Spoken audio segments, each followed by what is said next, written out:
আজ যদি আপনার মা আর মাত্র একদিন আপনার সাথে থাকতেন, তাহলে কি আজও বলতে পারতেন যে মা, আর একটু পরে কথা বলি, এখন ব্যস্ত আছি, একটু ভেবে উত্তরটা দিয়েন?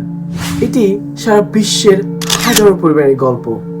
একজন মা যে নিজে নতুন কাপড় না কিনে সন্তানদের জন্য নতুন জামা কাপড়ের ঈদের কেনাকাটা করছে, এবং সেই মা নিজে না খেয়ে শেষ লোকমাটাও তুলে দিচ্ছে সন্তানদের মুখে।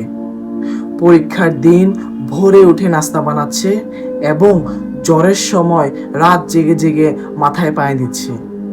হ্যাঁ, আর আজ সেই সন্তান বড় হয়ে গিয়েছে, ফোনে ঘন্টার পর ঘন্টা বন্ধুদের সাথে কথা বলতে পারে, কিন্তু আফসোস, মায়ের একটি ফোন ধরার তার সময় নেই কিংবা বিরক্ত লাগে।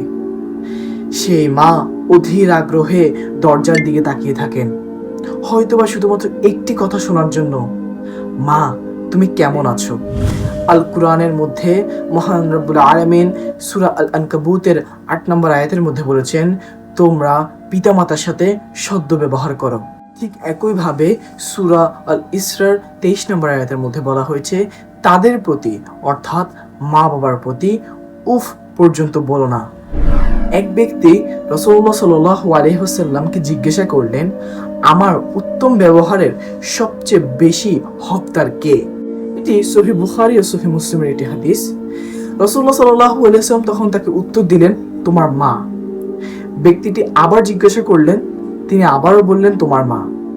তৃতীয়বারও জিজ্ঞাসা করা হলে তিনি আবারও উত্তর দিলেন, তোমার মা। তারপর গিয়ে তিনি বললেন, তোমার বাবা।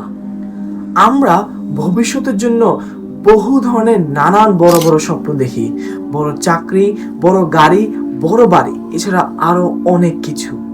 কিন্তু যাদের কারণে বা যাদের দোয়ার কারণে আজ আমরা এতদূর আসতে পেরেছি, তাদের জন্য কি প্রতিদিন 5টা মিনিট সময় দিতে পারি না আমরা? হয়তো আজও আপনার মা আপনার জন্য দোয়া করছেন, হয়তো বা আজও আপনার বাবা চুপচাপ করে আপনার সফলতার অপেক্ষা করছেন। তাদের কাছে সবচেয়ে দামি উপহার টাকা নয়, আপনার ভালোবাসা। যদি বাবা মা দূরে কোথাও থাকে, ভিডিওটি দেখার পরপরই ডায়াল বাটনে গিয়ে মা বাবাকে একটি কল করুন। যদি বাবা মা পাশে থাকে, এখনই গিয়ে বসুন, এখনই তাদেরকে বলুন, মা কিংবা বাবা, আমি তোমাদের খুবই ভালোবাসি।